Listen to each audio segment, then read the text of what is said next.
long as I have, and the way and going to Lakers games as much as I've gone to in the past, I always kind of know that when we get to the fall time, the early portion of the year, this game is one of the ones. It's always a Monday game too, and it's always against a team that's from the Southeast as well. And usually these games wind up being games that most of the people who can't ever really go to a Laker game can go to.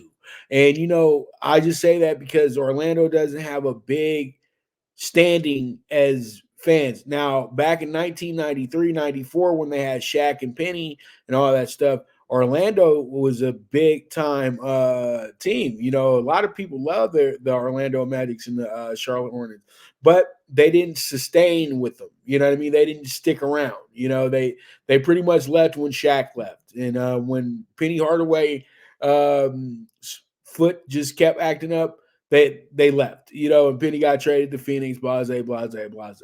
So pretty much getting down to the game, you have the Lakers last night. The Lakers should have been a lot better.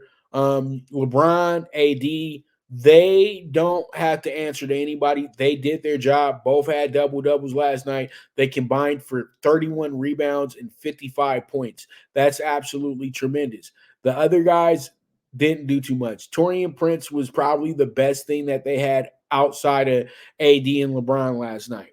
D'Angelo Russell had a pretty good overtime, but you would have wanted to get more from him throughout the whole game. And Austin Reeves was just an absolute just garbage dump yesterday. He wound up having going 1 for 12, 1 for 7 for 3, 5 points. He wasn't playing with great effort either, and he got cooked continuously on defense as well too.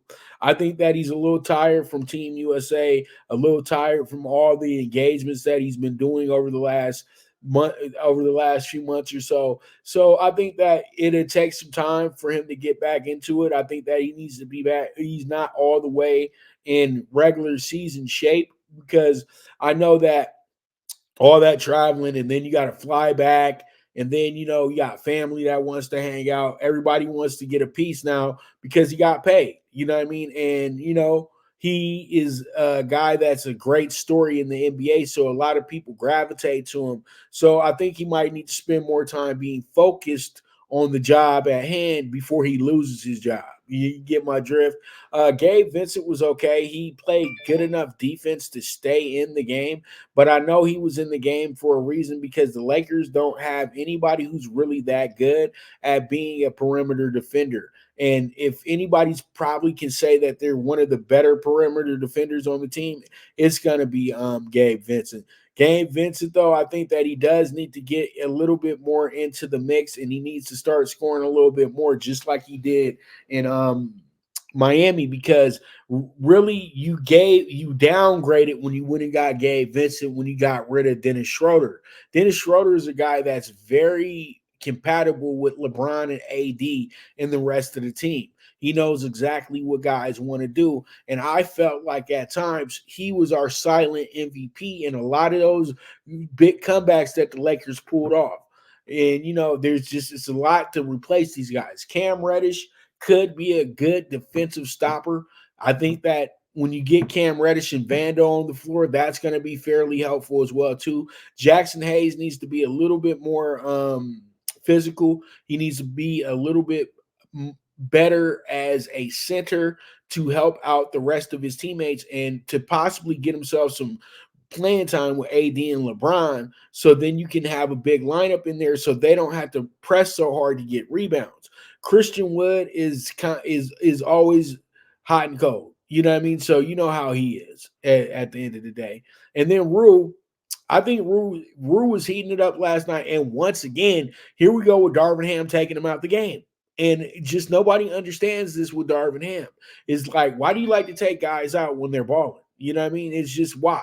And then, De'Aaron Fox was awesome last night. 39 points, and he hurt his ankle as well, too, in the process, and still was able to win that game. But it looks like he's probably going to be out for the next few weeks as well, too. But he wanted to beat the Lakers, and you can't blame him for that.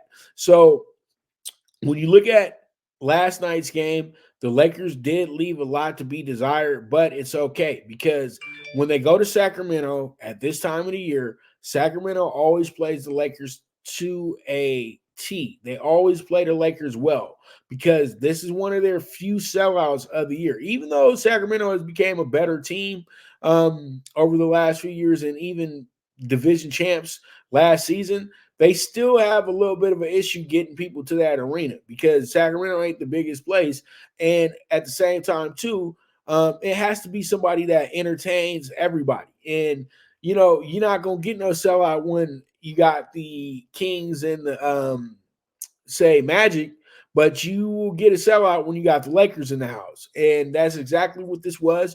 This was like a home, it's a divisional game. So there was a lot that went into it. Lakers and Kings are very bitter rivals as well too. So there was just a lot that played into it, and the Kings came out with the win, 132, 127. We'll see on the next run, but the Kings have had their way with the Lakers the last few years, and that's pretty much noticeable at this point. All right, so tonight they got a good matchup with the Magic, but they can't overlook the Magic tonight. The Magic are only a 3.5 point dog tonight. Paulo Banchero is coming in here playing some really good basketball. The team is 2-0, so they're going to be confident going against a one-on-one Lakers team that's trying to figure out chemistry. This game does have trap written all over it. So if you're going to bet the Laker game tonight, my advice to you would be to bet the scoreboard. And I would say play the under because Lakers coming fresh out of a game like they did last night, they'll lock it up on defense, but their offense might not be as good. So we'll see how it goes. We'll see how it shakes out. But I do expect the role players to have bigger nights tonight and not depend on LeBron and AD so much to carry the load. Those guys put a lot of time in last night, and you got to make sure that we're preserving them correctly for that playoff run as well too, and for that mid-season tournament run as well. So, it is what it is. We move forward. Let's go ahead and jump into our NBA games tonight, and we got some doozies.